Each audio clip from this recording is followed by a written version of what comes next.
ما ننسخ من آية أو ننسها نأت بخير منها أو مثلها ألم تعلم أن الله على كل شيء قدير ألم تعلم أن الله له ملك السماوات والأرض وما لكم من دون الله من ولي ولا نصير صدق اللہ العظیم۔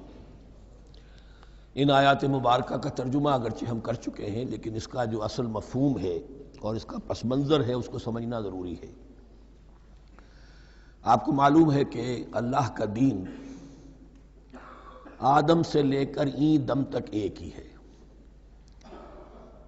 نوح کا دین، موسیٰ کا دین، عیسیٰ کا دین، محمد کا دین صلی اللہ علیہ وسلم علیہ السلام، دین ایک ہی ہے۔ شریعتوں میں فرق رہا ہے، اور یہ فرق جو رہا ہے اس کا اصل سبب یہ ہے کہ نوع انسانی مختلف اعتبارات سے ارتقاء کی مراحل طے کر رہی تھی۔ ذہنی پختگی، شعور کی پختگی، پھر سوشل ایولیوشن، تمدنی ارتقاء، یہ مسلسل جاری تھا۔ لہذا اس ارتقاء کے جس مرحلے میں رسول آئے اسی کی مناسبت سے ان کو تعلیمات دے دی گئیں۔ ان میں وہ حصے بھی تھے کہ جو ایٹرنل ہیں، جو ہمیشہ رہیں گے، اور ایسے بھی تھے کہ جو اس زمانے کی مناسبت سے تھے۔ اب جب اگلا رسول آئے گا تو ظاہر بات ہے کہ ان میں سے کچھ چیزوں میں تغیر و تبدل ہو جائے گا، کچھ چیزیں نئی آ جائیں گی، کچھ پرانی ساقط ہو جائیں گی۔ یہ پرانی چیزوں کا ساقط ہونا یہ کہلاتا ہے ناسخ ہونا، ناسخ و منسوخ کا مسئلہ، کہ وہ حکم منسوخ ہو گیا اور اس کی جگہ پر کوئی اور حکم آ گیا ہے۔ یا تو اللہ تعالیٰ تعین کے ساتھ منسوخ فرماتے ہیں، یا یہ کہ اس شے کو سرے سے لوگوں کے ذہنوں سے زائل کر دیتے ہیں۔ اعتراض یہ کر رہے تھے یہودی کہ اگر تو یہ دین وہی ہے جو موسیٰ کا تھا تو ظاہر بات ہے کہ پھر شریعت پوری وہی ہونی چاہیے۔ اس کے اعتراض کا جواب ہے جو یہاں دیا جا رہا ہے، اور یہی مسئلہ پھر قرآن میں بھی ہے۔ قرآن کی بھی تدریج کے ساتھ شریعت کی تکمیل ہوئی ہے۔ جیسا کہ میں نے پہلے عرض کیا تھا، شریعت کا بلو پرنٹ آپ کو سورہ بقرہ میں مل جائے گا آگے چل کر، لیکن شریعت کی تکمیل ہوئی ہے سورہ مائدہ میں۔ یہ جو تقریباً 5-6 سال کا وقفہ ہے، اس میں کچھ احکام شروع میں دیے گئے، پھر ان میں رد و بدل کر کے، اور پھر آخر میں الیوم اکملت لکم دینکم واتممت علیکم نعمتی ورضیت لکم الاسلام دینا۔ تو یہ ناسخ و منسوخ کا مسئلہ صرف سابقہ شریعتوں اور شریعت محمدی میں نہیں ہے صلی اللہ علیہ وسلم، بلکہ خود شریعت محمدی میں بھی زمانی اعتبار سے ارتقاء ہوا ہے کہ پہلے شراب کے بارے میں حکم دیا گیا کہ اس کی مضرت زیادہ ہے، گناہ کا پہلو زیادہ ہے، کچھ فائدے بھی ہیں، بس۔ اس کے بعد آیا اگر شراب کے نشے میں ہو تو نماز مت پڑھو، نماز کے قریب مت جاؤ۔ سورہ مائدہ میں آخری حکم آ گیا، حل انتم منتہون، اب باز آتے ہو کہ نہیں آتے، حرام کر دیا گیا۔ تو یہ تدریجاً ہوا ہے۔ تو ناسخ و منسوخ قرآن میں بھی ہے، اور ناسخ و منسوخ قرآن اور تورات کے مابین بھی ہے۔ تو ہم نہیں منسوخ کرتے کوئی آیت یا بھلوا دیتے ہیں اس کو، نأت بخیر منہا، ہم اس سے بھی بہتر لے آتے ہیں، او مثلہا، یا اس جیسی ہی۔ الم تعلم ان اللہ علی کل شیء قدیر، اب یہ کہ یہ تو اللہ کی اتھارٹی ہے، مالک الملک وہ ہے، دین اس کا ہے، اس میں وہ جس طریقے سے چاہے کسی چیز کے اندر تبدیلی پیدا کر دے۔ الم تعلم ان اللہ لہ ملک السماوات والارض ما لکم من دون اللہ من ولی ولا نصیر ام تریدون ان تسألوا رسولکم کما سئل موسیٰ من قبل، کیا تم یہ چاہتے ہو کہ سوال کرو یا مطالبہ کرو اپنے رسول سے بھی اسی طرح کے جس طرح کی باتیں کی گئی تھی موسیٰ سے پہلے؟ مثلا ہم دیکھ چکے ہیں کہ ان سے کہا گیا کہ ہم نہیں مانیں گے جب تک کہ اللہ کو دیکھ نہ لے عیاناً، یا اسی طرح کے اور مطالبے جو حضرت موسیٰ علیہ السلام سے کیے جاتے تھے۔ یہاں مسلمانوں کو سکھایا جا رہا ہے کہ اس روش سے باز آؤ، ایسی بات تمہارے اندر پیدا نہیں ہونی چاہیے۔ وَمَن يَتَبَدَّلِ الْكُفْرَ بِالْإِيمَانِ فَقَدْ ضَلَّ سَوَاءَ السَّبِيلِ، ظاہر بات ہے ایسی حرکتیں بھی اب مسلمانوں میں سے بھی جو منافقین ان میں شامل تھے وہی کر رہے ہوں گے۔ اس لیے فرمایا کہ جو کوئی ایمان کو ہاتھ سے دے کر کفر کو لے لے گا، یعنی منافق کیونکہ دو طرفہ ہوتا ہے، اب اس کا بھی امکان ہوتا ہے کہ یکسو ہو جائے کفر کی طرف، اور اس کا بھی امکان ہوتا ہے کہ بالآخر یکسو ہو جائے ایمان کی طرف۔ مذبذبین بین ذالک کی کیفیت میں جو مبتلا ہے، اس کے دو یہ امکانات ہیں۔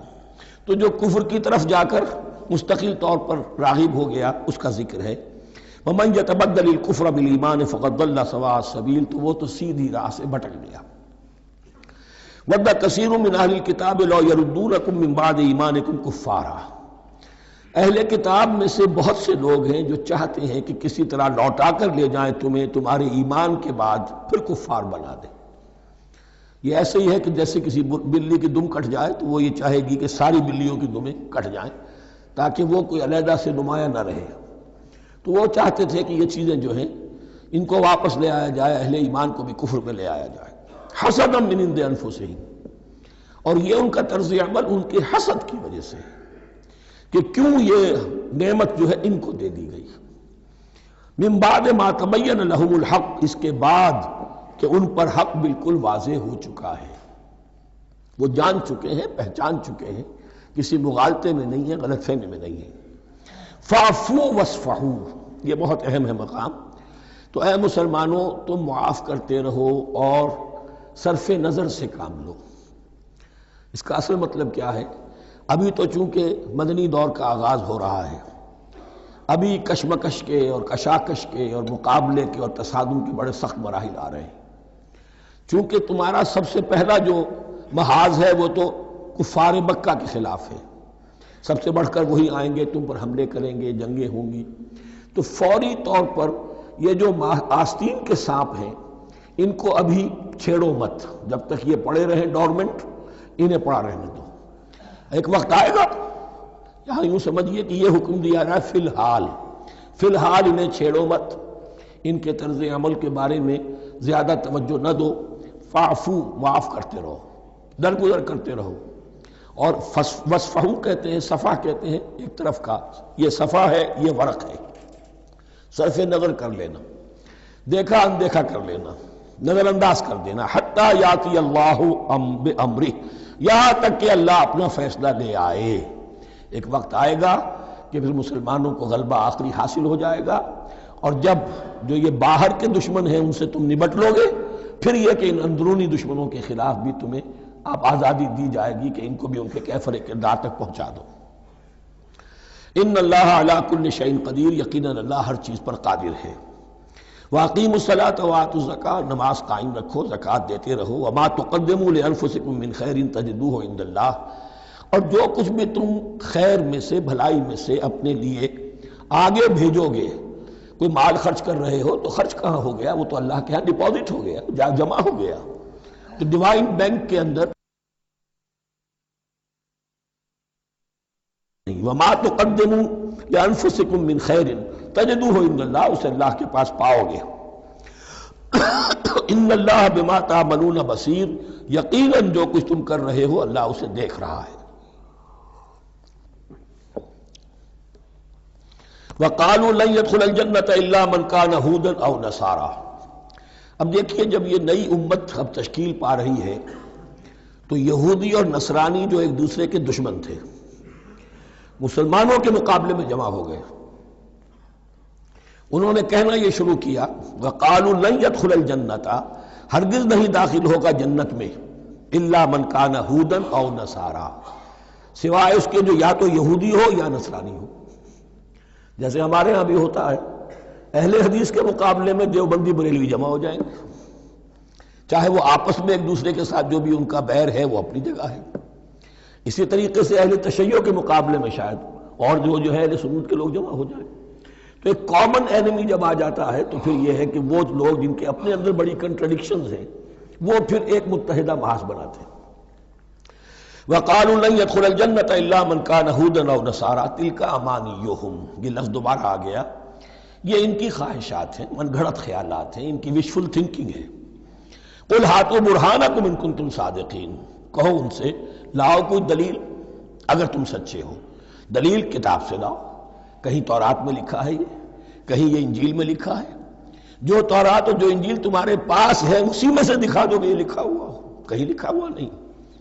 اب یہاں پر وہ یونیورسل ٹروتھ آ رہا ہے، بلا من اسلم وجہہ للہ وہو محسن، کیوں نہیں، ہر وہ شخص کے جو اپنا چہرہ اللہ کے سامنے جھکا دے اور وہ محسن ہو، اس کا رویہ صدق پر، سچائی پر، حسن کردار پر مبنی ہو، سر کا جھکانا منافقانہ نہ ہو، جزوی نہ ہو کہ کچھ مانا کچھ نہیں مانا. بلا من اسلم وجہہ للہ وہو محسن فلہ اجرہ عند ربہ، تو اس کے لیے اس کا اجر محفوظ ہے اس کے رب کے پاس. فلا خوف علیہم ولا هم یحزنون، نہ ان پر کوئی خوف ہوگا اور نہ ہی وہ حزن سے دوچار ہوں گے. یہ دوسری آیت ہے کہ جس سے کچھ لوگوں نے استدلال کیا ہے کہ ایمان بالرسالت ضروری نہیں ہے. اب دیکھیے اس کا جواب وہی ہوگا. نمبر ایک تو یہ، ہر جگہ پر ساری چیزیں بیان نہیں کی جایا کرتی. کوئی چیز کہیں بیان کی گئی، کوئی کہیں بیان کی گئی ہے. کتاب کو لینا ہے تو پوری کو پوری ایک کتاب کی حیثیت سے. دوسرا یہ کہ یہ سارا سلسلہ کرام جو ہے، جو دو بریکٹس کے مابین آ رہا ہے، اس میں پہلے سے ہے وَآمِنُوا بِمَا أَنزَلْتُ مُصَدِّقًا لِمَا مَعَكُمْ وَلَا تَكُونُوا أَوَّلَ كَافِرٍ بِهِ. تو وہ تو ضرب کھا رہی ہے اس پورے کے پورے مضامین کے سلسلے سے جو ان دو بریکٹوں کے درمیان آ رہا ہے. اب دیکھیے، ایک طرف تو ان کا کہنا یہ تھا کہ جنت میں داخل نہیں ہوگا مگر وہی جو یہودی ہو یا نصرانی ہو. اب عمل کیا ہے؟ وَقَالَتِ الْيَهُودُ لَيْسَتِ النَّصَارَىٰ عَلَىٰ شَيْءٍ، یہودی کہتے ہیں نصارہ کی کوئی حیثیت نہیں، کوئی بنیاد نہیں، کوئی جڑ نہیں. وقالت النصارى ليست اليهود على شيء، اور نصارہ کہتے ہیں کہ یہود کی کوئی بنیاد نہیں، بے بنیاد لوگ ہیں، کوئی حقیقت ان کی حقانیت ہے ہی نہیں. وهم يتلون الكتاب، اور مزہ یہ ہے کہ دونوں ایک کتاب پڑھ رہے ہیں. اولڈ ٹیسٹمنٹ تو مشترک ہے یہودیوں میں اور عیسائیوں میں، یہ بہت اہم نکتہ ہے.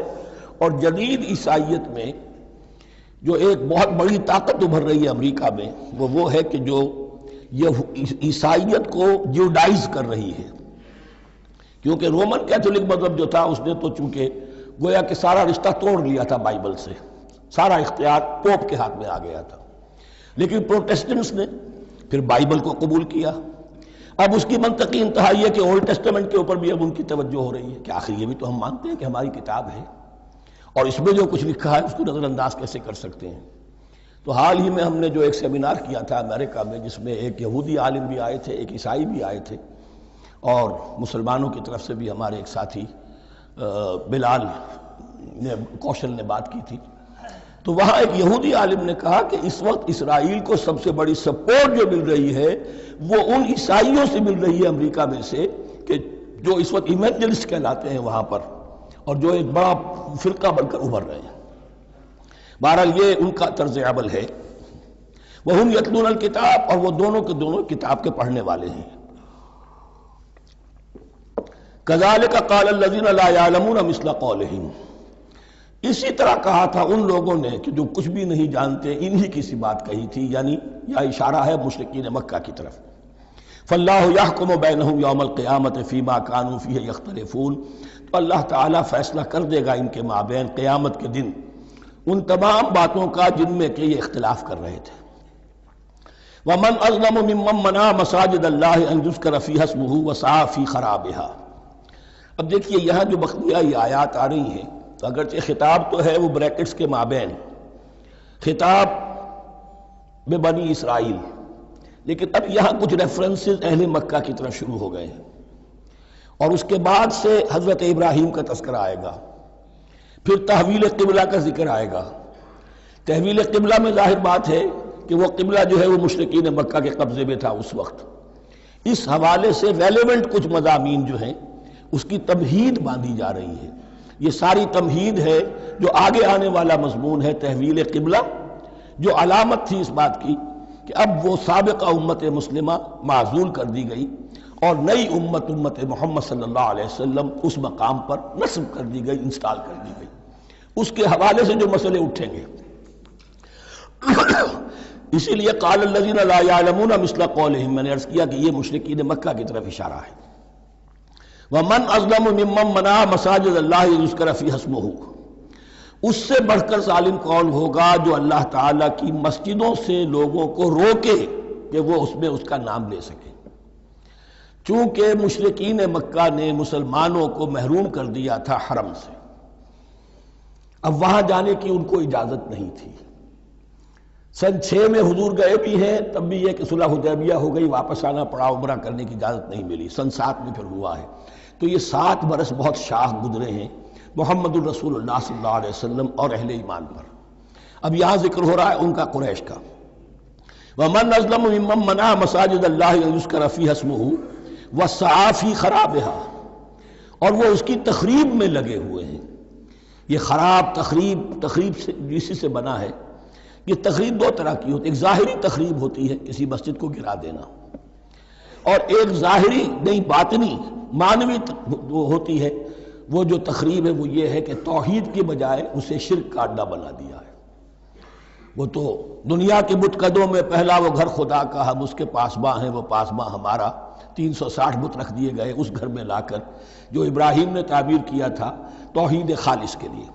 وَسَعَىٰ فِي خَرَابِهَا، یہ لفظ ذرا نوٹ کر لیجئے، یہ ایک حدیث میں بھی آیا ہے، بڑی دلدوز حدیث ہے، اور میں چاہتا ہوں کہ آپ اسے ذہن میں رکھیں۔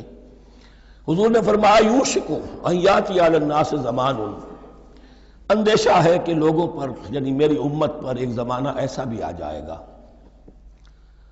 اب گنتے جائیے، لا یبقى من الاسلام الا اسمہ، اسلام میں سے اس کے نام کے سوا کچھ نہیں بچے گا، ولا یبقى من القرآن الا رسمہ، قرآن میں سے اس کے رسم الخط، الفاظ اور حروف کے سوا کچھ نہیں بچے گا۔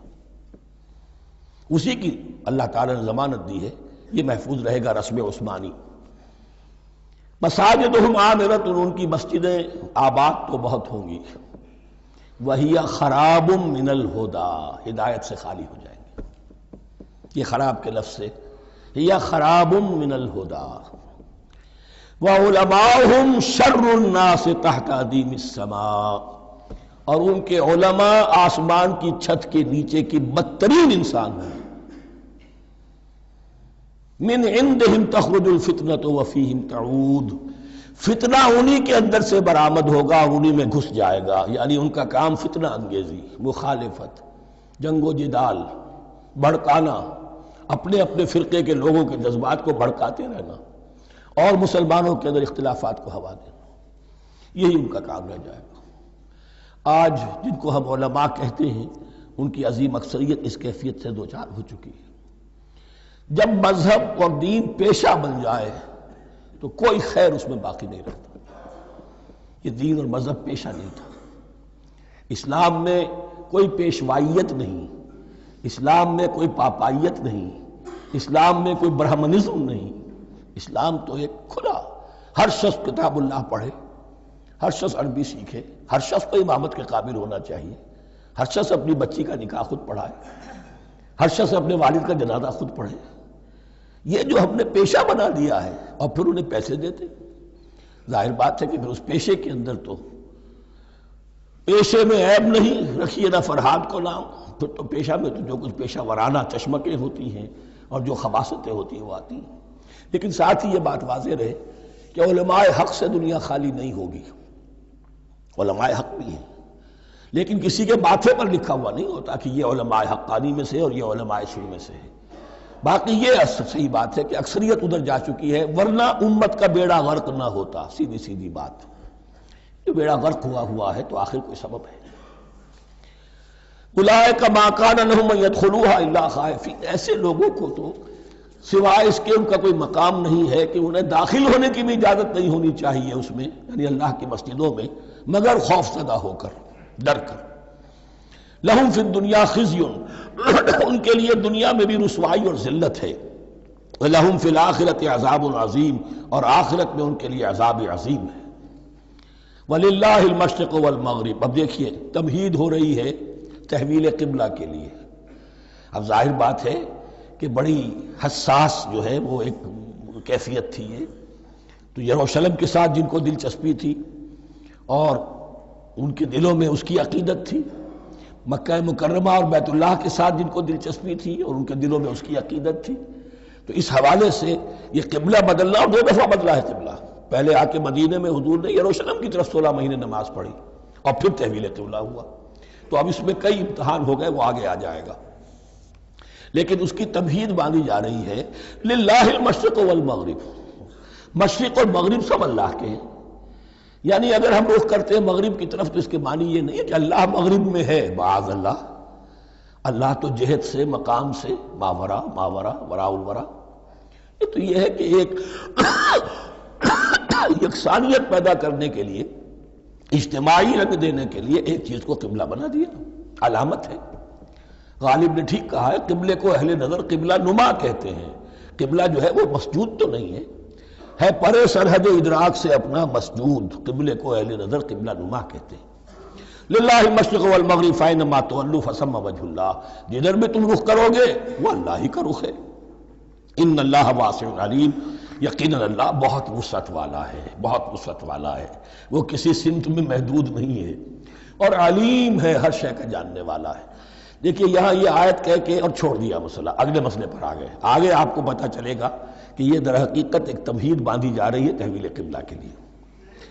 وقالوا اتخذ اللہ ولدا سبحانہ، اور ان میں وہ بھی ہیں، اب ظاہر بات ہے یہاں پھر اشارہ ہو رہا ہے وہ اہل مکہ کی طرف، جنہوں نے یہ کہا ہے کہ اللہ نے اولاد اپنے لیے اختیار کی، یعنی وہ کہتے تھے کہ یہ جو فرشتے ہیں یہ اللہ کی بیٹیاں ہیں، نصارہ کہتے تھے کہ حضرت مسیح اللہ کے بیٹے ہیں، اور یہودیوں کا بھی ایک گروہ ایسا تھا جو حضرت عزیر کو اللہ کا بیٹا کہتا تھا۔ بل لہ ما فی السماوات والارض، نہیں، آسمانوں اور زمین میں جو کچھ ہے اسی کی ملکیت ہے، سب مخلوق ہیں، مملوک ہیں، خالق اور مالک صرف وہ ہے۔ کل لہ قانتون، اور سب کے سب اس کے فرما بردار ہیں، بڑے سے بڑا رسول، بڑے سے بڑا ولی، بڑے سے بڑا فرشتہ، بڑے سے بڑے اجرام سماویہ، سب کل لہ قانتون۔ بدیع السماوات والارض، وہ آسمان اور زمین کو پیدا کرنے والا ہے بغیر کسی شے کے۔ یہ ابداع اور خلق، ان میں فرق ہے۔ ابداع، بلکہ شاہ ولی اللہ دہلوی نے حجت اللہ البالغہ کا جو پہلا چیپٹر ہے اس کو یہی 3 عنوان دیے ہیں۔ اللہ تعالیٰ کے افعال بنیادی طور پر 3 ہیں، ابداع، خلق، تدبیر۔ ابداع ہے جسے انگریزی میں کہتے ہیں کریشن ایکس نہیلو، عدم محض سے کچھ بنا دیا، کچھ نہیں تھا اور بنا دیا، کن فیکون، یہ ابداع ہے۔ خلق ہے اب ایک چیز سے دوسری چیز بنانا، گارے سے انسان بنایا، یہ تخلیق ہے، آگ سے جن بنا، یہ تخلیق ہے، نور سے فرشتے بنا، یہ تخلیق ہے۔ تو ابداع، بدیع وہ ہے کہ جس نے نئی چیز، اسی لیے بدعت ہمارے ہاں کہلاتی ہے وہ شے جو دین میں نہیں تھی اور خواہ لا کے شامل کر دی گئی، جس کی کوئی جڑ بنیاد دین میں نہیں ہے، وہ بدعت ہے۔ اس سے یہ لفظ بدیع السماوات والارض، وَإِذَا قَضَىٰ أَمْرًا فَإِنَّمَا يَقُولُ لَهُ كُن فَيَكُونُ، اس کی شان تو یہ ہے کہ جب وہ کسی معاملے کا فیصلہ کر لیتا ہے تو بس کہتا ہے کہ ہو جا، اور وہ ہو جاتی ہے۔ وَقَالَ الَّذِينَ لَا يَعْلَمُونَ لَوْلَا يُكَلِّمُنَا اللَّهُ وَتَأْتِينَا آیَةٌ، اور کہا ان لوگوں نے جو علم نہیں رکھتے، یہاں پھر وہی مشرکین مکہ کی طرف روح سخن ہے، کیوں نہیں بات کرتا ہم سے اللہ، اور کیوں نہیں کوئی لے آتا ہمارے پاس کوئی نشانی۔ یہ میں عرض کر چکا ہوں، یہ مضمون جو ہے کہ ان کا مطالبہ تھا بہت شدت کے ساتھ کہ کوئی معجزے ویسے ہی دکھاؤ جیسے تم کہتے ہو کہ عیسیٰ نے دکھائے تھے، موسیٰ نے دکھائے تھے، تو ہمارے یہ مطالبے پورے کر دو، ہم مان لیں گے۔ یہ ذکر آئے گا سورہ انعام میں اور پھر سورہ بنی اسرائیل میں۔ كَذَلِكَ قَالَ الَّذِينَ مِن قَبْلِهِمْ مِثْلَ قَوْلِهِمْ، اسی طرح کی باتیں جو لوگ ان سے پہلے آئے تھے وہ بھی کہتے رہے۔ تشابہت قلوبہم، ان کے دل ایک دوسرے سے مشابہ ہو گئے ہیں۔ قد بینا الآیات لقوم یوقنون، اور ہم نے تو اپنی آیات کو واضح کر دیا ہے ان لوگوں کے لیے جو یقین کرنا چاہیں۔ انا ارسلناک بالحق بشیرا ونذیرا، اے نبی ہم نے آپ کو بھیجا ہے حق کے ساتھ بشیر اور نذیر بنا کر۔ بنیادی حیثیت آپ کی یہ ہے کہ آپ اہل حق کو بشارت دیں، فراح و ریحان و جنت نعیم، فسلام لک من اصحاب الیمین، یہ بشارت دیجئے۔ اور جو غلط راستے پر جائیں، کفر کریں، منافقت میں مبتلا ہوں، ملحد ہوں اور بدعملی کریں، ان کو آپ خبردار کر دیجئے کہ جہنم ان کے لیے تیار کر دی گئی ہے۔ آپ کا کام دعوت ہے، ابلاغ ہے، تبلیغ ہے، نصیحت ہے۔ وَلَا تُسْأَلُ عَنْ أَصْحَابِ الْجَحِيمِ، آپ سے سوال نہیں کیا جائے گا جہنمیوں کے بارے میں کہ اے محمد یہ کیوں جہنم میں پہنچ گئے، ہم نے تمہیں بھیجا تھا، تمہارے ہوتے ہوئے یہ جہنمی کیوں ہو گئے؟ نہیں، یہ آپ کی ذمہ داری نہیں ہے۔ کون جنت میں جانا چاہتا ہے، کون جہنم میں جانا چاہتا ہے، یہ آدمی کا اپنا فیصلہ ہے۔ آپ کا کام ہے کہ حق کو واضح کر دیں، ہاں وضاحت میں کمی نہ رہ جائے، حق واضح ہو جائے، کوئی اشتباہ نہ ہو، بالکل مبرہن ہو جائے، واضح ہو جائے، بس یہ ذمہ داری آپ کی ہے، اس سے زیادہ نہیں۔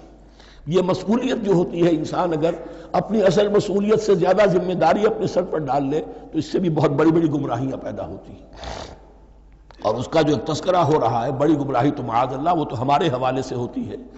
ہمارے ہاں کی بہت سی جماعتیں جو ہیں اسی طرح کی غلطیوں کی وجہ سے وہ غلط راستوں پر پڑ گئی، پوری تحریکیں برباد ہو گئی۔ لیکن یہاں بھی حضور کا معاملہ کیا ہو رہا تھا کہ حضور چاہتے تھے کہ کسی طرح یہ علماء یہود ایمان لے آئیں۔ بہرحال حضور کے دل میں رغبت، آخر مکے میں آپ تھے تو دعائیں مانگتے تھے، اے اللہ عمرو ابن ہشام اور عمر ابن خطاب میں سے کسی ایک کو تو میری جھولی میں ڈال دیں۔ تو اسی طرح کی دعا آپ نے کی ہوگی۔ فرمایا وَلَن تَرْضَىٰ عَنْكَ الْيَهُودُ وَلَا النَّصَارَىٰ حَتَّىٰ تَتَّبِعَ مِلَّتَهُمْ۔ اے نبی کسی مغالطے میں نہ رہیے، ہرگز راضی نہیں ہوں گے آپ سے نہ یہ یہودی اور نہ نصرانی جب تک کہ آپ پیروی نہ کریں ان کی ملت کی۔ لہذا امید منقطع کر لیجیے، اس لیے کہ زیادہ امید ہو تو مایوسی ہو جاتی ہے۔ اقبال نے بہت خوب کہا ہے بندہ مومن کے بارے میں، جس کی امیدیں قلیل جس کے مقاصد جلیل۔ مقصد اونچا لیکن امید قلیل رکھیے، اللہ چاہے گا تو ہو جائے گا، نہیں چاہے گا تو میرا کام تو اپنی حد تک اپنا فرض ادا کر دینا ہے۔ اس سے زیادہ کی جو ہے خواہش اپنے دل میں پالیں گے، کسی اجلت پسندی میں گرفتار ہو جائیں گے، کہیں دائیں بائیں ہک اور کرک کے ذریعے سے کہیں پہنچنے کی کوشش کریں گے اور اپنے آپ کو بھی برباد کر لیں گے۔ لن ترضى عنك اليهود ولا النصارى حتى تتبع ملتهم قل ان هدى الله هو الهدى، کہہ دیجئے دیکھو ہدایت تو ہے اللہ کی ہدایت۔ وَلَئِنِ اتَّبَعْتَ أَهْوَاءَهُمْ، اور نبی آپ بھی کان کھول کر سن لیں، اگر آپ نے ان کی خواہشات کی پیروی کی، یہاں ہم جوڑ دیں گے الفاظ بالفرض بفرض محال، اگر آپ نے ان کی خواہشات کی پیروی کی کچھ چلو لے دو کر معاملہ کر لو، کچھ ان کی بات مانو، کچھ اپنی بات منوا لو۔ یہ مکے میں بھی قریش کی طرف سے بھی آیا تھا کہ کچھ اپنی بات منوا لیجئے، کچھ ہماری مانی، کمپرومائز کیجئے۔ اب ظاہر بات ہے کہ یہاں اب یہود کے ساتھ یہی معاملہ ہے۔ وَلَئِنِ اتَّبَعْتَ أَهْوَاءَهُمْ بَعْدَ الَّذِي جَاءَكَ مِنَ الْعِلْمِ مَا لَكَ مِنَ اللَّهِ مِنْ وَلِيٍّ وَلَا نَصِيرٍ، اور اگر بفرض محال آپ نے پیروی کی ان کی خواہشات کی، اس کے بعد کہ آپ کے پاس علم آ چکا تو نہیں ہوگا کوئی بھی اللہ کے مقابلے میں آپ کے لیے کوئی مددگار یا حمایتی۔ معاذ اللہ، حق کی تلوار بڑی ننگی ہے، اور یہاں اللہ کا عدل یہ فرد سے فرد تک بدلتا نہیں ہے، نہ امت سے امت کی طرف بدلے گا، قوم اور کسی اور قوم سے ایک معاملہ کسی دوسری قوم سے کوئی اور معاملہ نہیں۔ اللہ کے اصول ہیں، اللہ کے قوانین ہیں، اس کی فطرت ہے، فطرت اللہ التی فطر الناس علیہا، پھر یہ کہ اس کی سنت ہے، لن تجد لسنت اللہ تحویلا ولن تجد لسنت اللہ تبدیلا۔ الذین آتیناہم الکتاب یتلونہ حق تلاوتہ، وہ لوگ کہ جنہیں ہم کتاب دیتے ہیں وہ اس کی تلاوت کرتے ہیں جیسا کہ اس کی تلاوت کا حق ہے۔ اس پر میں نے اپنے کتابچے میں بحث کی ہے، تلاوت کا اصل حق کیا ہے۔ مسلمانوں پر قرآن مجید کے حقوق نامی کتابچہ، اب یہاں پہ تفصیل سے بیان کرنے کا وقت نہیں ہے، لیکن ایک بات جان لیجئے کہ تلاوت کا لفظ جو قرآن کے لیے قرآن نے اختیار کیا یہ بڑا ذو معنیین ہے۔ تلا یتلو ہم اسے بھی کہتے ہیں پڑھنا، اور تلا یتلو کسی کے پیچھے پیچھے چلنے کو کہتے ہیں۔ والشمس وضحاها والقمر اذا تلاها، سورج کے بعد پیچھے آتا ہے چاند۔ تو یتلو کے معنی کیا ہے؟ when you are reading the book you are following the text۔ بعض لوگوں کو دیکھا ہوگا انگلی ان کی چلتی ہے ساتھ ساتھ، وہ بیچارے زیادہ ماہر نہیں ہیں تو تاکہ نگاہ ادھر سے ادھر نہ ہو جائے، ایک سطر سے دوسری سطر پر نہ پہنچ جائے، انگلی بھی ساتھ ساتھ پھیرتے ہیں، تو فالوئنگ دی ٹیکسٹ۔ لیکن اس تلاوت کا اصل حق کیا ہوگا؟ جب آپ اس کتاب کو فالو کریں، اسے اپنا امام بنائیں، اس کے پیچھے چلیں، اس کا اتباع کریں، اس کی پیروی کریں، جس کی کہ دعا ہم کرتے ہیں وَاجْعَلْهُ لَنَا إِمَامًا وَنُورًا وَهُدًى وَرَحْمَةً، تو اللہ تو بنائے گا ہمارا امام اس کو اسی وقت جب کہ ہم فیصلہ کر لیں کہ ہم اس کتاب کے پیچھے چلیں گے۔ الذین آتیناہم الکتاب یتلونہ حق تلاوتہ اولئک یؤمنون بہ، جو اللہ کی کتاب کی تلاوت کا حق ادا کریں اور اس کی پیروی بھی کریں، وہی ہیں جو اس پر ایمان رکھتے ہیں۔ جو نہ تلاوت کا حق رکھتے ہوں ادا کریں، نہ پیروی کریں، وہ دعویٰ کریں کہ ہمارا ایمان ہے تورات پر اور کتاب پر، تو یہ دعویٰ جو ہے جھوٹا دعویٰ ہے۔ میں وہ حدیث آپ کو سنا چکا ہوں، ما آمن بالقرآن من استحل محارمہ، جس شخص نے قرآن کی کسی حرام کردہ شے کو اپنے لیے حلال کر لیا، اس کا قرآن پر کوئی ایمان نہیں۔ وَمَن يَكْفُرْ بِهِ فَأُولَٰئِكَ هُمُ الْخَاسِرُونَ، اور جو اس کا کفر کرے گا تو وہی لوگ ہیں خسارے میں رہنے والے۔ اب وہ بریکٹ بند ہو رہی ہے، وہ آیت کے جو چھٹے رکوع کے شروع میں آئی تھی دوبارہ آ گئی جوں کی توں، یا بنی اسرائیل اذکروا نعمتی التی انعمت علیکم وانی فضلتکم علی العالمین۔ یہ ترتیب ذہن میں رکھیے۔ اور دوسری آیت بھی جو کہ تو صرف یہ ہے کہ ترتیب تھوڑی سی بدلی ہے۔ بریکٹ یوں بناتے ہو تو اس کی چونچ ادھر ہوتی ہے تو اس کی چونچ ادھر ہوتی ہے، تو اسی طریقے سے ذہن میں رکھیے کہ دوسری آیت کی ترتیب تھوڑی سی بدل دی ہے، درمیانی، اور وہ بھی درمیان میں چونچ والا معاملہ جو ہوتا ہے۔ وَاتَّقُوا يَوْمًا لَا تَجْزِي نَفْسٌ عَن نَفْسٍ شَيْئًا، یہ تو جو کہ تو وہی ہے، ڈرو اس دن سے جس دن کوئی جان کسی دوسری جان کے کام نہ آ سکے گی۔ وَلَا يُقْبَلُ مِنْهَا عَدْلٌ، وہاں کیا تھا وَلَا يُقْبَلُ مِنْهَا شَفَاعَةٌ، یہاں کیا آیا وَلَا يُقْبَلُ مِنْهَا عَدْلٌ، نہ اس سے کوئی فدیہ قبول کیا جائے گا۔ وَلَا تَنْفَعُهَا شَفَاعَةٌ، یہ شفاعت بعد میں لے آئے، عدل پہلے لے آئے، وہاں شفاعت پہلے ہے عدل بعد میں، بس یہ تبدیلی ہے۔ وَلَا هُمْ يُنصَرُونَ، اور یہ پھر جو کا تو وہی جو پہلی آیت میں تھا، جو چھٹے رکوع کی دوسری آیت ختم ہوئی، نہیں انہیں کوئی مدد مل سکے گی۔ یہ جو حصہ تھا جو تقریباً 10 رکوعوں پر مشتمل تھا، سورہ بقرہ کے 18 رکوع کہ جن میں روح سخن ہے سابقہ امت مسلمہ کی طرف، 4 رکوع بڑے عموم کے حامل تھے، لیکن بین السطور وہاں بھی اشارے موجود تھے، روح سخن جو تھا وہ بنی اسرائیل کی طرف۔ 10 رکوعوں میں صراحت کے ساتھ ساری گفتگو انہی سے ہے، الا یہ کہ ایک جگہ مسلمانوں سے خطاب کر لیا، کچھ آخر میں اہل مکہ کا تذکرہ بھی ہو گیا۔ اب اس کے بعد ذکر شروع ہو رہا ہے حضرت ابراہیم علیہ السلام کا۔ وہ بات سمجھ لیجئے کہ کیا وجہ ہے اس کی۔ دیکھیے حضرت ابراہیم کی نسل کی یہ 2 شاخیں چلی، ویسے تو 3 ہیں، عام طور پر لوگوں کے علم میں ہے کہ 2 بیویاں تھیں، حضرت ہاجرہ سے حضرت اسماعیل پیدا ہوئے، بڑے تھے، حضرت سارہ سے حضرت اسحاق، ان کے بیٹے یعقوب، یعقوب کے 12 بیٹے بنی اسرائیل۔ حضرت اسماعیل کو حضرت ابراہیم نے آباد کیا خانہ کعبہ کے پاس لا کر، بواد غیر ذی زرع، تو وہاں یہ جو ایک نسل چلی۔ لیکن نبوت جو ہے حضرت ابراہیم کے بعد حضرت اسماعیل کو تو ملی، اس کے بعد مسلسل یوں سمجھیے کہ تقریباً 3000 کا فصل ہے سالوں کا کہ کوئی نبوت اس شاخ میں نہیں آئی۔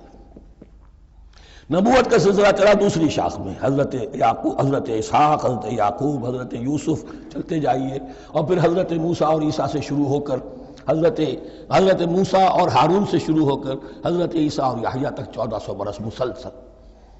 اگرچہ تیسری شاخ بھی تھی، بنو قطورہ کہلاتے، تیسری اہلیہ آپ کی تھی قطورہ، بنی قطورہ میں سے ان کی اولاد بڑی کثیر تھی، ان میں سے ایک مدین تھے، مدین یا مدیان، ان میں حضرت شعیب کی بعثت ہوئی تھی۔ حضرت شعیب بھی حضرت ابراہیم کی نسل میں سے ہیں، لیکن بنی مدیان میں سے۔ بہرحال اب چونکہ حضور کی بعثت ہوئی بنی اسماعیل میں، ادھر بنی اسرائیل ہیں، ان سے یہ خطاب ہو رہا ہے سابقہ امت مسلمہ، اور اب یہ امامت الناس منتقل ہونے والی ہے بنی اسرائیل سے بنی اسماعیل کو۔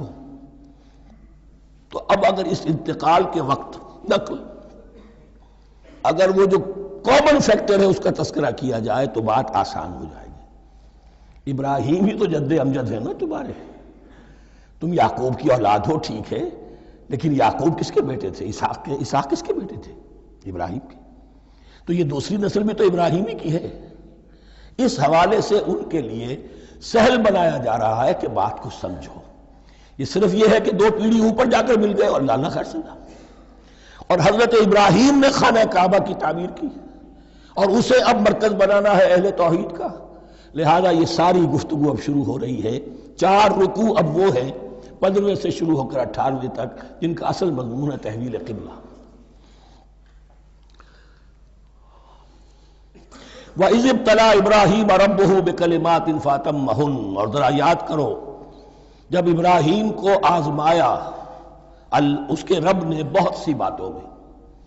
میرا ایک کتاب چاہے حضرت ابراہیم کی شخصیت پر، حج اور عید الاضحیٰ اور ان کی اصل روح، اور اس میں ایک تحریر ہے، ایک تقریر ہے۔ جو تحریر ہے وہ مجھے بہت پسند ہے کہ کیسے کیسے امتحان آئے ہیں حضرت ابراہیم علیہ السلام پر۔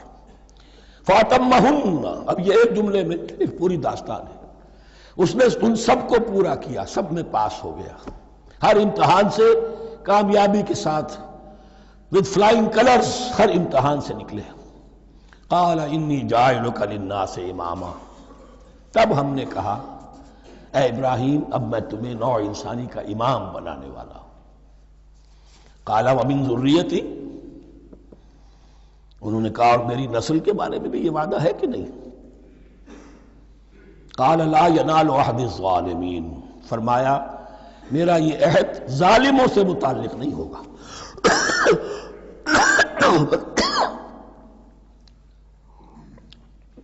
مطلب کیا ہوا کہ تمہاری نسل میں سے جو صاحب ایمان ہوں گے، نیک ہوں گے، سیدھے راستے پر چلیں گے، ان سے ہمارا وعدہ ہے، لیکن نسلیت کی بنیاد پر نہیں ہے کہ جو بھی تمہاری نسل میں سے لازماً وہ اس وعدے کا مصداق بن جائے۔ وَإِذْ جَعَلْنَا الْبَيْتَ مَثَابَةً لِلنَّاسِ وَأَمْنًا، اور یاد کرو جب کہ ہم نے گھر کو، اپنے گھر کو، بیت اللہ کو قرار دے دیا لوگوں کے لیے زیارت کی جگہ، لوٹ کے آنے، لوٹ کر آؤ، حج کرو، مثابۃ للناس وامنا، اور اسے امن کا گھر قرار دے دیا۔ واتخذوا من مقام ابراہیم مصلی، اور ہم نے حکم دیا کہ مقام ابراہیم کو اپنی جائے نماز بنا لو، نماز پڑھنے کی جگہ بنا لو۔ آج کل تو بعض علماء نے یہ کہا ہے کہ مقام ابراہیم سے مراد کوئی خاص پتھر نہیں ہے، بلکہ اصل میں وہ تو پوری جگہ جو تھی وہ مقام ابراہیم، حضرت ابراہیم وہاں آباد ہوئے تھے۔ لیکن صحیح بات وہی ہے جو ہمارے سلف سے چلی آ رہی ہے، روایات پختہ ہیں اس کے بارے میں کہ یہ جس طریقے سے حجر اسود جنت سے آیا ہے، ایسے ہی یہ بھی ایک پتھر تھا کہ جو جنت سے لایا گیا حضرت ابراہیم کے لیے جب وہ تعمیر کر رہے تھے، کوئی اور ذرائع تو ابھی تھے ہی نہیں، اس کے اوپر وہ کھڑے ہوتے تھے اور یہ پتھر ہی اونچا ہوتا جاتا تھا خود۔ اب جیسے جیسے تعمیر اوپر جا رہی ہے تو اس کے لیے یہ پتھر اونچا ہوتا تھا، وہ پتھر ہے جو مقام ابراہیم اب بھی محفوظ ہے، اور وہاں پر پھر طواف کر کے کعبے کا مکمل، پھر اس کے آس پاس جو ہے 2 رکعت جو ہے وہ ادا کی جاتی ہے نماز۔ وَعَهِدْنَا إِلَىٰ إِبْرَاهِيمَ وَإِسْمَاعِيلَ أَن طَهِّرَا بَيْتِيَ لِلطَّائِفِينَ وَالْعَاكِفِينَ وَالرُّكَّعِ السُّجُودِ، اور ہم نے عہد لے لیا تھا ابراہیم اور اسماعیل سے کہ تم دونوں ہمارے اس گھر کو، بیتیا میرے اس گھر کو پاک رکھو۔ اب یہ تطہیر بھی دونوں طرح کی ہوگی، ظاہری صفائی بھی ہو، گند نہ ہو، تاکہ زائر آئیں تو ان کے دلوں میں جو کدورت پیدا نہ ہو، کوفت نہ ہو، کھلی فضا ہو، صاف رکھو۔ اور تطہیر باطنی، وہاں توحید کا چرچا ہو، کوئی اور کفر اور شرک جو ہے وہ نہ آنے پائے۔ ان طہرا بیتی للطائفین والعاکفین، طواف کرنے والوں کے لیے، اعتکاف کرنے والوں کے لیے، والرکع السجود، اور رکوع اور سجود کرنے والوں کے لیے۔ وَإِذْ قَالَ إِبْرَاهِيمُ رَبِّ اجْعَلْ هَٰذَا بَلَدًا آمِنًا وَارْزُقْ أَهْلَهُ مِنَ الثَّمَرَاتِ مَنْ آمَنَ مِنْهُمْ بِاللَّهِ وَالْيَوْمِ الْآخِرِ، اور یاد کرو جب کہ ابراہیم نے کہا تھا اے میرے پروردگار اس گھر کو امن کی جگہ بنا دے، اور اس کے رہنے والوں، اس کے ہاں آباد ہونے والوں کو یعنی بنی اسماعیل کے لیے ان کو رزق عطا فرما، میووں کا اور پھلوں کا۔ من آمن منہم باللہ والیوم الآخر، اب یہاں حضرت ابراہیم خود رک گئے کہ میں اپنی ساری اولاد کے لیے یہ دعا نہ کروں، اس لیے کہ وہاں روک دیا گیا تھا لا ینال عہد الظالمین۔ تو جو بھی ان میں سے ایمان اور عمل صالح والے ہوں اور یوم آخر پر ایمان رکھتے ہوں، اجعل هذا البلد آمنا وارزق اهله من الثمرات من آمن منهم بالله واليوم الآخر۔ اب یہاں دیکھیے اللہ تعالیٰ نے گویا کہ ہم کہیں گے ازرہ شفقت مسکراتے ہوئے گویا کہ فرمایا کہ ابراہیم قال ومن کفر، تمہاری اولاد میں سے جو کفر کرے گا فأمتعه قلیلا، اس کو بھی میں دنیا کا ساز و سامان تو دوں گا، امامت میں شامل نہیں کر سکتا، لیکن یہ کہ دنیاوی طور پر مال و متاع جو ہے وہ ان کو بھی میں دوں گا۔ ومن کفر فأمتعه قلیلا ثم اضطره الى عذاب النار، ہاں پھر اسے کشاں کشاں لے آؤں گا جہنم کے عذاب کی طرف، وبئس المصیر، اور وہ بہت ہی بری جگہ ہے لوٹنے کی۔ وَإِذْ يَرْفَعُ إِبْرَاهِيمُ الْقَوَاعِدَ مِنَ الْبَيْتِ وَإِسْمَاعِيلُ، اور یاد کرو جب کہ ابراہیم اٹھا رہے تھے ہمارے گھر کی بنیادوں کو، اور اسماعیل، باپ بیٹا دونوں لگے ہوئے تھے۔ یہاں لفظ جو قواعد آیا ہے اس کو نوٹ کیجئے، قواعد قاعدے کی جمع ہے اور یہ بنیادوں کو کہا جاتا ہے، اور اس میں اشارہ ہے حضرت ابراہیم اصل معمار اور بانی نہیں ہے کعبے کے، کعبہ بنایا ہے حضرت آدم نے۔ ان اول بیت وضع للناس للذی ببکہ، پہلا گھر۔ اب کیسے ممکن تھا حضرت آدم علیہ السلام کے زمانے سے لے کر اور حضرت ابراہیم تک کم و بیش جو ہے 4000 برس ہے، عام اندازہ جو ہے تورات کا اگر آپ لگائیں تو کوئی مسجد نہیں بنی ہوگی کیا؟ یہ پہلا گھر ہے، پہلا وہ گھر خدا کا۔ تو اس کی بنیادیں رہ گئی تھیں، باقی وہ امتداد زمانہ سے، اور چونکہ یہ سیلاب کا راستہ تھا، سیلاب کی وجہ سے وہ سب جو ہے دیواریں بہہ گئی تھی، صرف بنیادیں تھیں۔ ان بنیادوں کو پھر وَإِذْ بَوَّأْنَا لِإِبْرَاهِيمَ مَكَانَ الْبَيْتِ، یہ سورہ حج میں جا کر مضمون تفصیل سے آئے گا۔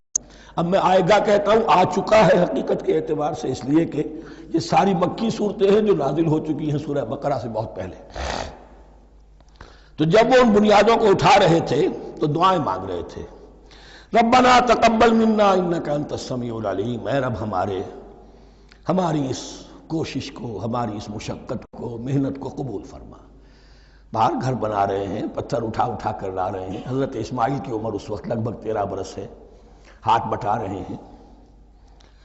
ربنا تقبل منا انک انت السمیع العلیم، اے رب ہماری اس کوشش کو شرف قبول عطا فرما، یقیناً تو سب کچھ سننے والا اور جاننے والا ہے۔ ربنا وجعلنا مسلمین لک، اور اے رب ہمیں اپنا فرما بردار بنائے رکھ۔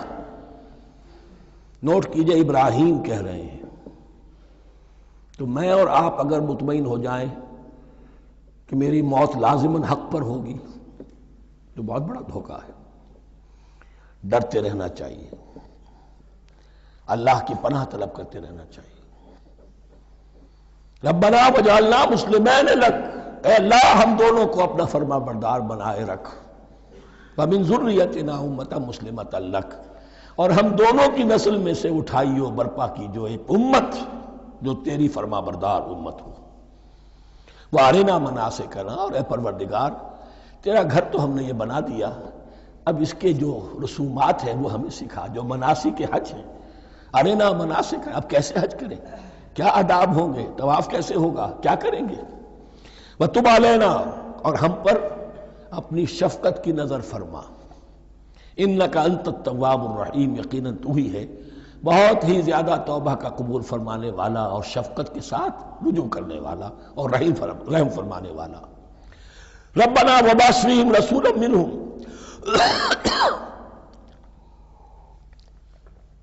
اور اے ہمارے پروردگار ہماری اس نسل میں، اب چونکہ ہماری نسل مراد ہے بنی اسماعیل، بنی اسرائیل اسماعیل کی نسل میں سے تو نہیں ہے نا، یہاں دونوں کی نسل سے مراد ہے تو وہ بنی اسماعیل۔ ہماری اس نسل میں اٹھائیو ایک رسول انہی میں سے، باہر کا نہ ہو، کوئی مغایرت کا، اجنبیت کا پردہ حائل نہ ہو۔ وہ کیا کرے، یتلو علیہم آیاتک، تیری آیات ان کو پڑھ کر سنائے، وَيُعَلِّمُهُمُ الْكِتَابَ وَالْحِکْمَةَ، اور صرف سنائے نہیں، تعلیم دے انہیں کتاب اور حکمت کی۔ صرف سنا دینا تو بہت آسان کام ہے، سکھانا، تعلیم دینا، دلوں میں بٹھانا، اور حکمت، وَيُزَكِّيهِمْ، اور ان کو پاک کرے، ان کا تزکیہ کرے، ان کے دلوں میں تیری محبت اور آخرت کی طلب کے سوا کوئی طلب باقی نہ رہنے دے۔ انک انت العزیز الحکیم، یقیناً پروردگار تو ہی ہے زبردست اور کمال حکمت والا۔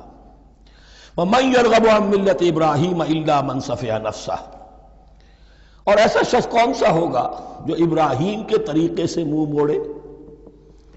یہ رغبت کا لفظ عربی زبان میں دونوں طرف جاتا ہے، رغبہ الہ، کسی شے کی طرف رغبت ہونا، محبت ہونا، میلان ہونا، اور رغبہ عن، کسی شے سے متنفر ہونا، کسی شے سے ابا کرنا، اس کو چھوڑ دینا۔ وَمَن يَرْغَبُ عَن مِّلَّةِ إِبْرَاهِيمَ إِلَّا مَن سَفِهَ نَفْسَهُ، سوائے اس کے جس نے اپنے آپ کو حماقت ہی میں مبتلا کرنے کا فیصلہ کر لیا ہو. اور کون ہوگا جو ابراہیم کے طریقے سے منہ موڑے؟ وَلَقَدِ اسْتَفَيْنَاهُ فِي الدُّنْيَا، اور ہم نے تو اسے دنیا میں بھی پسند کر لیا تھا، چن لیا تھا. وَإِنَّهُ فِي الْآخِرَةِ لَمِنَ الصَّالِحِينَ، اور یقیناً آخرت میں بھی وہ ہمارے صالح بندوں میں سے ہوں گے.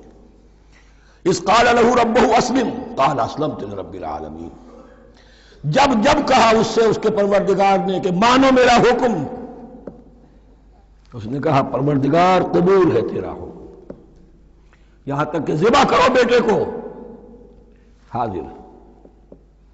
یہ آخری امتحان تھا، آخری 100 برس کی عمر میں، 87 برس کی عمر میں دعائیں مانگ مانگ کر بیٹا لیا تھا اسماعیل. حضرت سارہ کے ہاں کوئی اولاد نہیں ہوئی تھی، اب وہ 13 برس کا تھا، بازو بن گیا تھا، اور اس وقت ذبح کرنے کا حکم آیا. جب بھی کہا ہم نے مانو ہمارا حکم، قال اسلمت لرب العالمین. اللہ تعالی ہمیں بھی توفیق دے کہ اس کی پیروی کریں. وَوَصَّىٰ بِهَا إِبْرَاهِيمُ بَنِيهِ وَيَعْقُوبُ، اور اسی کی وصیت کی تھی ابراہیم نے بھی اپنے بیٹوں کو اور یعقوب نے بھی. یا بنی، وہ کیا تھی نصیحت؟ اے میرے بیٹو، ان اللہ اصطفیٰ لکم الدین، دیکھو اللہ نے تمہارے لیے دین کو پسند فرما لیا ہے. کون سا دین؟ فلا تموتن الا وانتم مسلمون، اور دیکھنا موت نہ آنے پائے مگر فرما برداری کی حالت میں. یہی بات آئے گی سورہ آل عمران میں مسلمانوں سے خطاب کر کے، یا ایھا الذین آمنوا اتقوا اللہ حق تقاتہ ولا تموتن الا وانتم مسلمون، اور ان الدین عند اللہ الاسلام ومن یبتغ غیر الاسلام دینا فلن یقبل منہ. ام کنتم شہداء اذ حضر یعقوب الموت، کیا تم اس وقت موجود تھے جب یعقوب کی موت کا وقت آیا؟ جب آدم کی یعقوب پر موت، یہ لفظی ترجمہ ہوگا. اذ حضر یعقوب الموت اذ قال لبنیہ ما تعبدون من بعدی، حضرت یعقوب نے اپنے سارے بیٹوں کو جمع کیا، 12 کے 12، اور مصر میں پہنچ چکے تھے یہ حضرت یوسف علیہ السلام کے ذریعے سے، جو سورہ یوسف میں ساری کہانی آئے گی. وہاں انتقال ہوا تو انہوں نے اپنے بیٹوں کو جمع کیا. اذ قال لبنیہ ما تعبدون من بعدی، میرے بعد تم کس کی پوجا کرو گے، کس کی پرستش کرو گے؟ یہ بات نہیں تھی کہ انہیں معلوم نہیں تھا، لیکن یہ کہ ایک میثاق، قول و قرار اور پختہ کرنے کے لیے. قالوا نعبد الہک و الہ آبائک ابراہیم و اسماعیل و اسحاق، انہوں نے کہا کہ ہم پوجیں گے، بندگی کریں گے، پرستش کریں گے آپ کے معبود کی اور آپ کے آبا ابراہیم، اسماعیل اور اسحاق کے معبود کی. اور یہ کوئی مختلف معبود نہیں ہے، الہ واحدہ، وہ تو ایک ہی الہ ہے. وَنَحْنُ لَهُ مُسْلِمُونَ، ہم اس کے لیے اس کے سامنے سر جھکاتے ہیں، اسی کی فرما برداری کا اقرار کرتے ہیں. تِلْكَ أُمَّةٌ قَدْ خَلَتْ، یہ آیت 2 مرتبہ آئے گی اسی رکوع میں. یہ ایک گروہ تھا انسانوں کا جو گزر گیا، ابراہیم، اسماعیل، اسحاق، یعقوب، ان کی اولاد. قد خلت، وہ گزر گئے. لہا ما کسبت ولکم ما کسبتم، ان کے لیے تھا جو انہوں نے کمایا، اور تمہارے لیے ہوگا جو تم کماؤ گے. یعنی یہاں پدرم سلطان بود کا کوئی مقام نہیں ہے،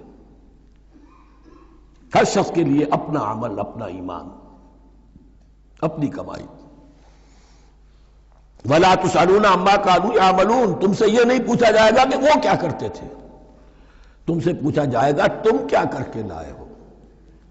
تو راچے ہے پدرم سلطان بود، تو راچے ہے، تم کیا ہو بھائی، تو اپنی بات کرو، باپ تمہارا سلطان تھا، ہوگا.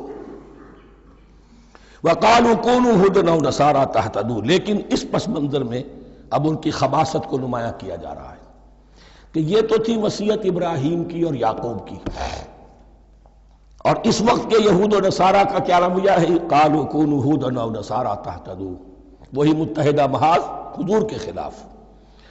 یا تو یہودی، انہوں نے کہا کہ یا یہودی ہو جاؤ یا نصرانی تو ہدایت پر ہو جاؤ گے. قُلْ بَلْ مِلَّةَ إِبْرَاهِيمَ حَنِيفًا، کہہ دیجئے نہیں، بل نتبع، ہم تو نتبع یہاں پر محذوف مانیے، بل نتبع ملت ابراہیم حنیفا، نہیں ہم تو پیروی کریں گے ابراہیم کے طریقے کی بالکل یکسو ہو کر. وما کان من المشرکین، اور وہ مشرکوں میں سے نہیں تھے.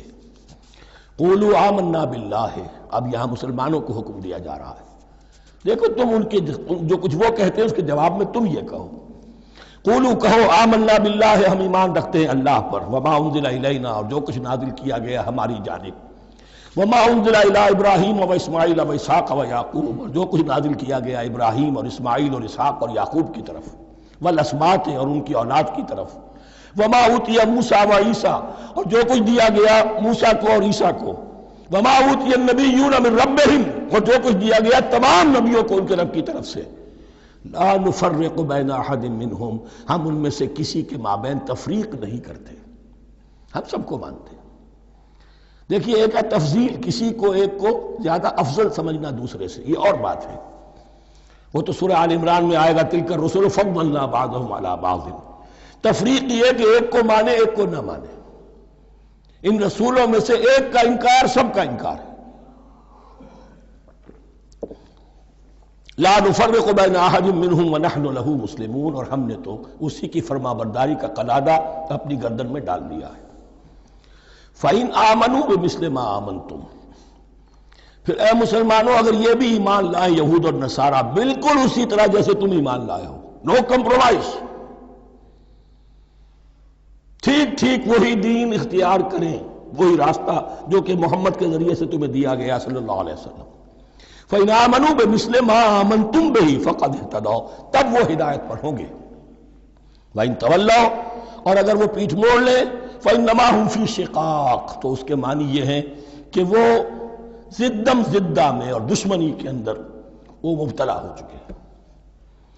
فَسَيَكْفِيكَهُمُ اللَّهُ، تو اے نبی آپ کے لیے ان کے مقابلے میں اللہ کافی رہے گا، آپ فکر نہ کریں. آپ کسی کمپرومائز کی دعوت کی طرف توجہ ہی نہ دیں. کچھ دو کا معاملہ سوچیں بھی نہ، ان کی مخالفتوں سے آپ مرعوب نہ ہوں، ان کی دھمکیوں کا کوئی اثر نہ دیں. فَسَيَكْفِيكَهُمُ اللَّهُ، اللہ کافی رہے گا آپ کے لیے ان سب کے مقابلے میں. وَهُوَ السَّمِيعُ الْعَلِيمُ، اور یقیناً وہ سب کچھ سننے والا اور جاننے والا ہے. ایسا نہیں ہے کہ اسے معلوم نہ ہو کہ آپ اس وقت کن حالات میں ہیں، کیسی مشکلات میں ہیں، کس طرح کی نازک صورتحال دن بدن جو ہے شکل بدل رہی ہے، لیکن آپ قائم رہیں. یہ ہے جگہ جہاں پر خون پڑا ہوا ہے، اس نسخے میں جو حضرت عثمان تلاوت فرما رہے تھے، اور اس وقت باغیوں نے انہیں شہید کیا ہے.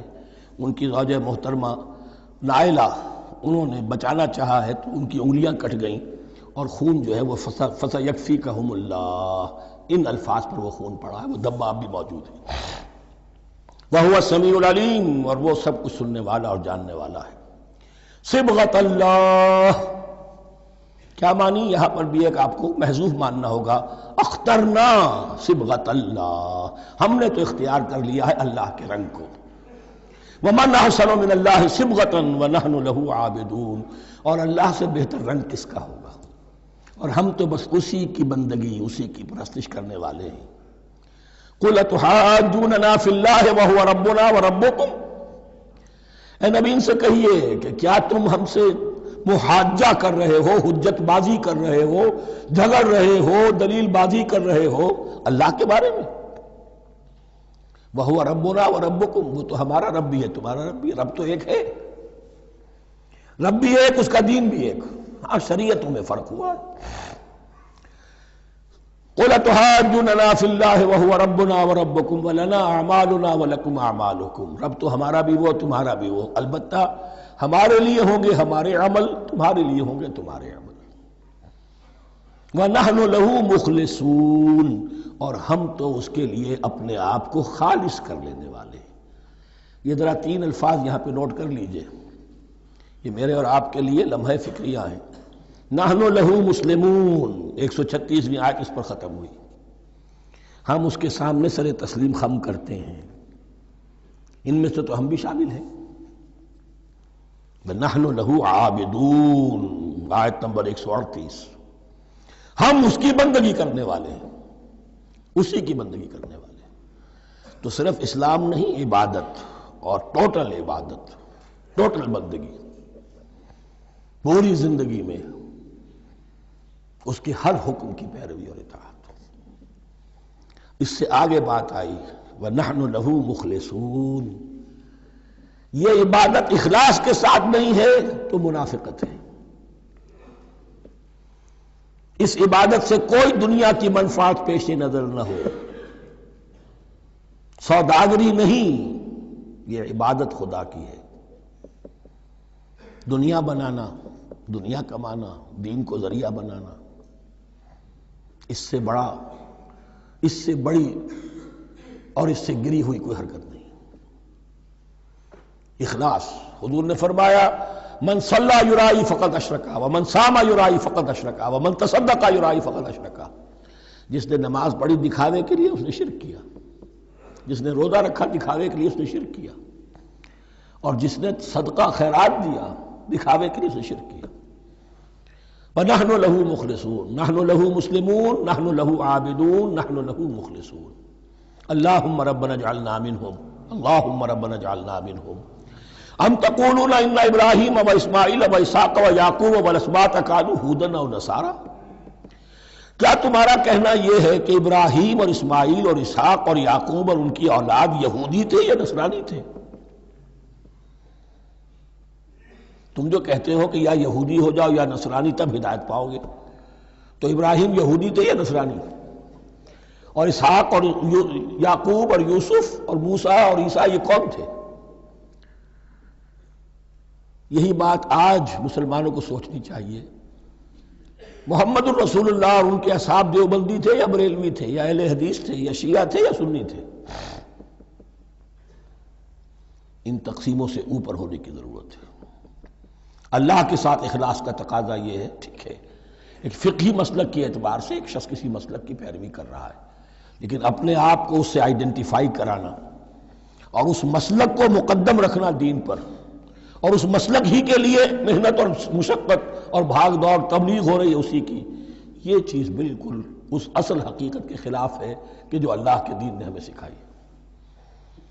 ام تقولون ان ابراہیم و اسماعیل و اسحاق و یعقوب والاسباط كانوا هودا او نصارا قل انتم اعلم ام اللہ، کہیے ان سے کہ تم زیادہ جانتے ہو یا اللہ زیادہ جانتا ہے۔